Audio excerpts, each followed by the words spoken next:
تم توبہ کرنے والے بنو، میں تمہارے سارے معاف کروں گا۔ یا عبادی الذین اسرفوا علی انفسہم، اے میرے نافرمان بندو آ جاؤ مجھے منا لو، مجھے راضی کر لو۔ من تقرب الی تلقیتہ من بعید، تم مجھے راضی کرنے آؤ، میں آگے بڑھ کے تمہارا استقبال کروں گا۔ کوئی ناراض، میں کسی سے ناراض ہو جاؤں، وہ مجھے منانے آئے تو میں اس کا استقبال کروں گا یا منہ موڑ کے بیٹھوں گا اور اسے سلواتیں سناؤں گا، جلی کٹی سناؤں گا؟ میرا رب کہتا ہے لیاری کا جو مجھے راضی کرنے آتا ہے میں آگے بڑھ کے اس کا استقبال کرتا ہوں۔ میں کہتا ہوں آجا میرا بندہ، میں تو کب سے تیرے انتظار میں تھا کہ کب توبہ کرے گا اور میں معاف کروں گا، کب توبہ کرے گا اور میں معاف کروں گا۔ اللہ کو اپنا بناؤ، اس کے در پر جھکنے کے ساتھ ہمارے گناہوں کی حیثیت ہی کوئی نہیں ہے۔ بنی اسرائیل میں ایک آدمی نے 99 قتل کیے، اس کو خیال آیا میں توبہ کروں، ایک عبادت گزار کے پاس گیا اور اس سے پوچھنے لگا میں نے 99 قتل کیے ہیں، میری توبہ ہو سکتی ہے؟ اس نے کہا ہرگز نہیں، تو بڑا ظالم ہے، تیری کوئی توبہ نہیں۔ اس کو غصہ چڑھا، اس نے اسے بھی قتل کر دیا، 100 کر دیے۔ پھر اس کو خیال آیا میں توبہ کروں، تو وہ ایک عالم کے پاس گیا اور اس سے پوچھنے لگا میں نے 100 قتل کیے ہیں، کیا میری توبہ ہو سکتی ہے؟ کہ بیٹا کیوں نہیں ہو سکتی توبہ؟ ہائے ہائے ہائے ہائے ہائے، میرا رب ایک مثال دیتا ہے، کہتا میرا بندہ تو اتنے گناہ کر کہ زمین کو بھر دے، اس خلا کو بھر دے، چاند تاروں ستاروں کو بھر دے، اتنے گناہ کر کہ آسمان کی چھت کو لگا دے، زمین سے اٹھا اور آسمان کی چھت کو لگا دے۔ اتنے گناہ کرنے کے بعد صرف ایک دفعہ کہہ دے یا اللہ معافی دے دے تو میں سارے ہی معاف کروں گا، سارے معاف کروں گا، ولا ابالی، اور مجھے کوئی پرواہ نہیں ہوگی۔ انہوں نے کہا بیٹا گناہوں کی معافی تو یقیناً ہے لیکن توبہ کا ہونا ضروری ہے، تیری توبہ پکی ہونے کے لیے یہ ماحول چھوڑنا ضروری ہے، تو یہ بستی چھوڑ کے اس بستی میں چلا جا، وہاں نیک لوگ رہتے ہیں، ان کی صحبت میں تو رہے گا تو تیری توبہ پکی ہو جائے گی۔ اس نے کہا میری معافی ہو جائے، میری معافی ہو جائے، میں ہر کام کرنے کو تیار ہوں۔ بوریا بستر اٹھایا، جو تبلیغ والے کہتے ہیں گھر چھوڑو، لیاری چھوڑو، بستر اٹھاؤ اور چلے کے لیے نکلو، 4 مہینے کے لیے نکلو کہ اپنی توبہ کو پکا کرو، ورنہ ماحول کی گندگی پھر آدمی کو گرا دیتی ہے، پھر گرا دیتی ہے، پھر گرا دیتی ہے۔ وہ نکلا، راستے میں موت آئی، جب موت نے جھٹکا دیا تو اس نے چھلانگ لگائی اس نیک لوگوں کی بس کی طرف، وہ ایسے اس کے ہاتھ اس کے آگے اور پورا جسم ایسے آگے پھیلا ہوا۔ اللہ تعالیٰ نے لیاری والوں کو قصہ سنانا تھا تو دونوں فرشتے بھیج دیے، جنت کا بھی آ گیا، جہنم کا بھی آ گیا۔ جہنم والے کہنے لگے مجرم ہے ہتھ کڑی لگاؤ، جنت والے کہنے لگے مہمان ہے سہرے پہناؤ۔ جہنم والے کہنے لگے توبہ ادھوری ہے، ابھی توبہ پکی نہیں ہے، ابھی نیک لوگوں کے شہر کو پہنچا ہی نہیں ہے کہ موت آ گئی۔ اور جنت کے میں کہنے لگے نہیں نہیں نہیں، توبہ ارادے سے ہو جاتی ہے، ارادہ کر لیا توبہ ہو گئی، ہمارا مہمان ہے۔ اللہ نے تیسرا فرشتہ بھیجا، جاؤ فیصلہ کرو۔ کیا فیصلہ کرو؟ وہ یہاں مرا پڑا ہے، یہ اس کی بستی ہے، یہ نیک لوگوں کی بستی ہے، وہ یہاں مرا پڑا تھا۔ اللہ تعالیٰ نے کہا فیصلہ کیا کرتا ہوں کہ یہ فاصلہ ناپو، اگر گھر کے قریب ہے تو دوزخ والے لے جاؤ، اگر نیک لوگوں کی بستی کے قریب ہے تو جنت والے لے جاؤ، یہ میرا فیصلہ ہے۔ ہائے ہائے واہ میرا رب، میں تیرے قربان۔ ہوا کیا تھا؟ وہ گھر کے قریب تھا اور نیک لوگوں کی بستی سے دور تھا۔ جب ناپنے لگے تو اللہ تعالیٰ نے ادھر والی زمین سے کہا جو نیک لوگوں کی بستی کی طرف سے تھی، اللہ تعالیٰ نے اس زمین سے کہا سکڑ جا، اور جو گھر والی زمین تھی اس کو کہا پھیل جا۔ ادھر کی زمین کو پھیلا دیا اور ادھر کی زمین کو سکیڑ دیا۔ جب ناپا گیا تو وہ نیک لوگوں کی بستی کے قریب ہوا۔ اللہ نے کہا لے جاؤ جنت میں، ہم نے معاف کر دیا۔ اور یہ تو بنو اسرائیل کا آدمی ہے، ہم تو محمد مصطفیٰ صلی اللہ علیہ وسلم کے امتی ہیں۔ ایک بنو اسرائیل کا آدمی، اس کا نام تھا کفل، اور روزانہ رات کو نئی لڑکی اس کے پہلو میں آتی، شراب کا دور چلتا اور زنا کا سے منہ کالا کرتا۔ ایک رات ایک لڑکی کو 60 دینار دے کر لایا۔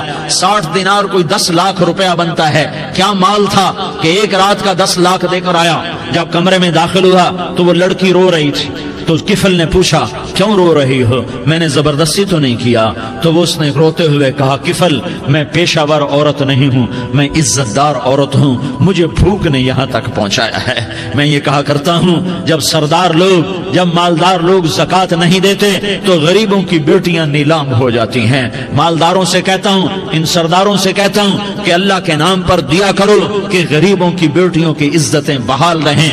تو کفل نے جب دیکھا اور جب سنا، آنسوں کو دیکھا اور اس کی بات کو سنا، تو وہ اس کا وحشی دل، پتھر دل، کیا آنسوں نے کام کیا کہ وہ رونے لگا۔ کفل رونے لگا اور کہنے لگا بہن جس عزت سے آئی تھی اسی عزت سے واپس چلی جا، اور میں بڑا کتا انسان ہوں، میں بہت گندا انسان ہوں، میں تیرے آنسوں کے طفیل توبہ کرتا ہوں، تو میرے لیے دعا کر دے، اللہ میری بخشش کر دے، اور تو چلی جا اپنی عزت کی سلامتی کے ساتھ، اور جو مال میں نے تمہیں دیا تھا تمہیں ہدیہ۔ وہ بچی گھر پہنچی اور کفل کو پتہ نہیں اگلے لمحے کیا ہونے والا ہے۔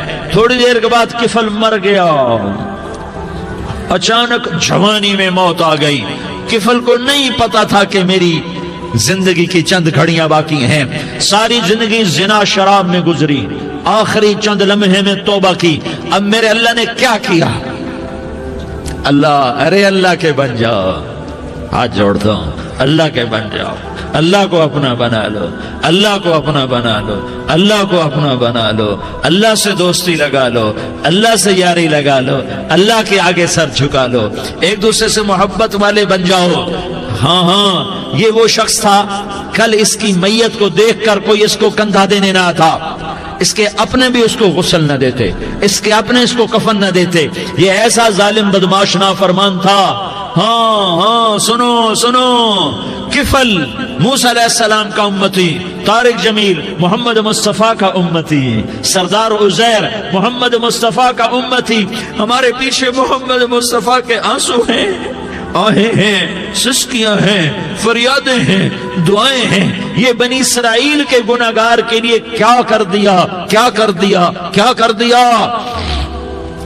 اگر یہ صبح پایا جاتا مردہ تو اس کا کوئی کندھا دینے والا نہ ہوتا، نہلانے والا نہ ہوتا، اسے پتھروں میں دبا دیتے۔ صبح ہوئی تو لوگوں نے دیکھا کفل کے دروازے پر بہت بڑا جیسے بینر لگا دیا جاتا ہے، پورا بینر لگا ہوا تھا، کفل کے دروازے پر لکھا ہوا تھا ان اللہ قد غفر للکفل، لوگوں اللہ نے کفل کو معاف کر دیا۔ کیا مطلب تھا معاف کر دیا؟ کہ جاؤ جنازہ پڑھو، جاؤ دفن کرو، جاؤ غسل دو، جاؤ کفن دو، میں نے کفل کو معاف کر دیا۔ میرے بھائیو اپنے اللہ سے اپنا تعلق بناؤ، اور اللہ سے تعلق بنتا ہے توبہ کے ساتھ، اس کے در پر حاضری دینے کے ساتھ، اور محمد مصطفیٰ صلی اللہ علیہ وسلم کی غلامی کے ساتھ۔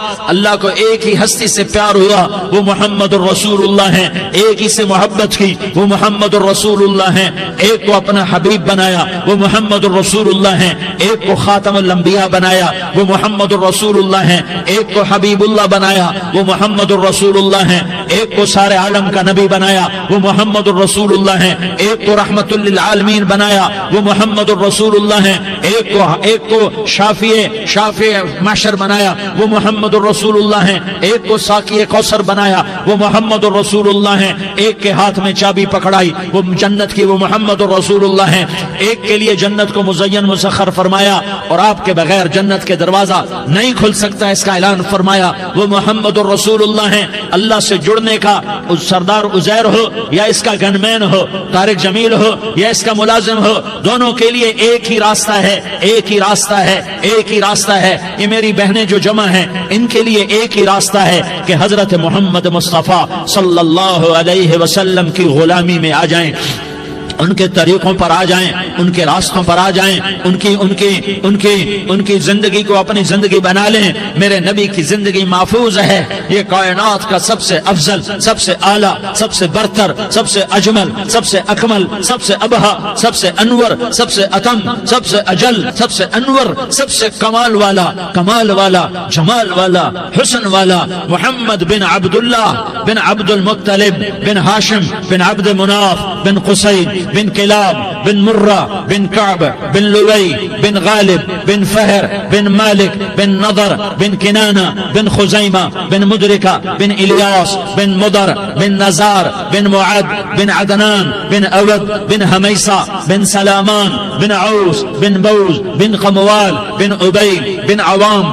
بن ناشد بن حزاء بن بلداس بن يدلاف بن طابخ بن جاحم بن ناحش بن ماخي بن عيفي بن عبقر بن عبيد بن الدعاء بن حمدان بن سنبر بن يثربي بن يحزن بن يلحن بن إرعوى بن عيغي بن زيشان بن عيسر بن أقناد بن إيهام بن مقصر بن ناحس بن زارح بن سمي بن مزي بن عوز بن عرام بن قيدار بن إسماعيل بن إبراهيم بن آذر بن ناحور بن سروج بن رعود بن فائج بن عابر بن أرفقشاد بن سام بن نوح بن لامك بن متوشالة بن إدريس بن يرد بن ملهلئيل بن قينان بن آنوش بن شيس اور بن آدم علیہ الصلاة والسلام.